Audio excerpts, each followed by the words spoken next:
Dans cette vidéo, nous allons parler de compréhension puisqu'elle va de pair avec la mémorisation. Comprendre un sujet signifie que vous allez pouvoir le mémoriser facilement. Et dans cette vidéo, je vais essayer de vous donner l'explication la plus simple de la compréhension, mon explication personnelle, qui est que comprendre quelque chose, c'est pouvoir se représenter ce sujet mentalement. Par exemple, en le schématisant ou en créant un mind map. Si vous réussissez à faire ça, vous allez facilement pouvoir comprendre votre sujet. Plus le sujet est complexe, plus ça veut dire que vous ne pouvez pas vous le représenter mentalement. Je vous donne un exemple tout simple. Ce passage de texte-là. L'hypothalamus forme avec l'hypophyse un ensemble fonctionnel appelé complexe hypothalamo-hypophysaire. Alors ça veut strictement rien vouloir dire pour vous, à moins que vous ayez fait des études en médecine par exemple ou en biologie. Par contre, cela devient beaucoup plus facile si je vous montre ce schéma-là et que je vous dis que ça, c'est le concept hypothalamo-hypophysaire. Alors bien que l'idée n'a pas été super bien comprise, maintenant c'est beaucoup mieux que simplement en lisant le passage de texte que j'avais montré. Mais comment faire si vous avez énormément de données à comprendre? Eh bien, il y a deux étapes que je vais vous détailler dans cette vidéo. Et pour expliquer tout ça, nous allons avoir besoin d'un exemple que je vais essayer de vous aider à comprendre. C'est l'exemple du stress oxydatif. Alors si j'ai utilisé cet exemple, c'est parce qu'il m'a donné énormément de mal à comprendre quand j'étais étudiant et je remarque qu'il donne beaucoup de mal à mes étudiants pour être compris. La première étape pour comprendre un concept qui est extrêmement complexe, c'est d'avoir une vue d'ensemble de ce concept-là. Comme disent les Américains, see the big picture. À ce niveau-là, on va pas chercher à comprendre les détails, on veut juste comprendre de façon globale de quoi parle le sujet. Par exemple, si je fais une petite recherche rapide dans Wikipédia, je vais trouver cet article qui contient énormément de détails et qui va mener à plus de confusion que de compréhension. Comment faire pour avoir la vue d'ensemble d'un concept? Eh bien, ma solution, elle est très simple.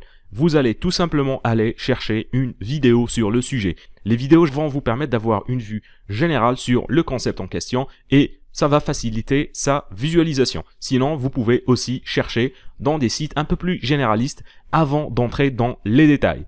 Revenons par exemple ici au texte qui se trouve dans Wikipédia. Ça, c'est le texte qui est écrit, mais moi, ce que je veux, c'est ça. Je veux enlever tous les détails superflus et ne garder que l'essentiel. Comprendre ça me permettra de comprendre tout le concept après. Alors je vais essayer de vous expliquer tout ça. Ça veut dire quoi le stress oxydant? Eh bien votre corps est formé de molécules. Ces molécules contiennent des atomes et dans les atomes il y a des électrons. Les électrons sont toujours en paire comme vous pouvez le voir dans cette photo, mais il y a des cas où un électron sera célibataire comme celui-là. Dans ce cas-là, cet atome est ce qu'on appelle un radical libre. Cet atome-là va chercher à revenir à l'équilibre, ainsi il va en quelque sorte voler un autre électron d'un autre atome.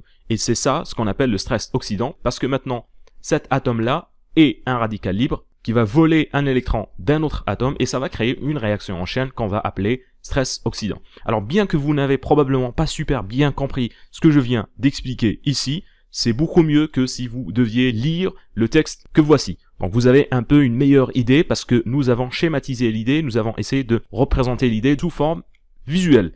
Ce que nous avons fait, comme j'ai expliqué, c'est avoir une vue d'ensemble du stress oxydant. Alors évidemment, je ne vais pas entrer dans les détails ici, je vais juste vous donner un petit résumé du concept pour que vous compreniez la différence. La deuxième étape, c'est d'entrer dans les détails. Une fois que nous avons compris les généralités, on va chercher à comprendre les détails. Par exemple, on peut maintenant chercher à comprendre qu'est-ce qui va causer le stress oxydatif. Et là, je vais vous donner un exemple tout simple. Par exemple, l'eau qui se trouve dans votre corps, quand il sera exposé à des rayons X ou des rayons ultraviolets, eh bien, il va tout simplement perdre un électron. Eh bien, comme je l'ai montré tout à l'heure, quand un atome a un électron célibataire, il devient un radical libre, il va créer cette réaction en chaîne.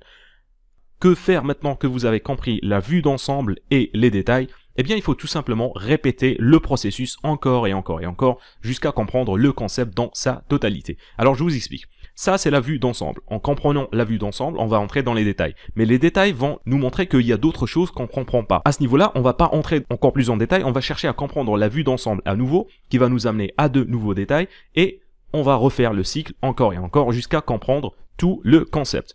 Si on revient par exemple aux radicaux libres, on peut trouver ici qu'ils peuvent être causés par l'inflammation ou le métabolisme. Ces points-là sont des détails parce que nous avons déjà compris comment se passe la formation d'un radical libre. Mais on va les traiter comme étant des sujets qu'on veut comprendre d'un point de vue général. Donc je vais chercher à comprendre l'inflammation, plutôt comment le radical libre sera formé à partir de l'inflammation et à partir du métabolisme. Et à partir de là, je vais entrer dans les détails. Je vais continuer à faire ce cycle, comme je l'ai expliqué, jusqu'à comprendre tout ce concept du stress oxydant. Par exemple, vous allez arriver à un niveau où vous devez comprendre qu'est-ce qu'un antioxydant, mais au lieu d'entrer directement dans les détails, il faut avoir la vue d'ensemble des antioxydants. Et de cette façon, vous allez non seulement pouvoir rapidement comprendre un concept qui est extrêmement compliqué, vous pourrez aussi facilement le mémoriser. Et justement, en parlant de mémorisation, si vous n'êtes pas encore inscrit à une des formations gratuites de mon site sur les différentes techniques de mémorisation, je vous invite à vous inscrire, vous trouverez le lien en bas dans la description. Voilà, c'est la fin de cette vidéo. Comme toujours, n'oubliez pas de me laisser vos avis et commentaires. Abonnez-vous à la chaîne si ce n'est pas encore fait. Laissez un pouce bleu. Partagez cette vidéo avec vos amis si vous pensez qu'elle peut leur être utile. Et on va se retrouver très prochainement pour de nouveaux conseils sur la mémoire et la mémorisation.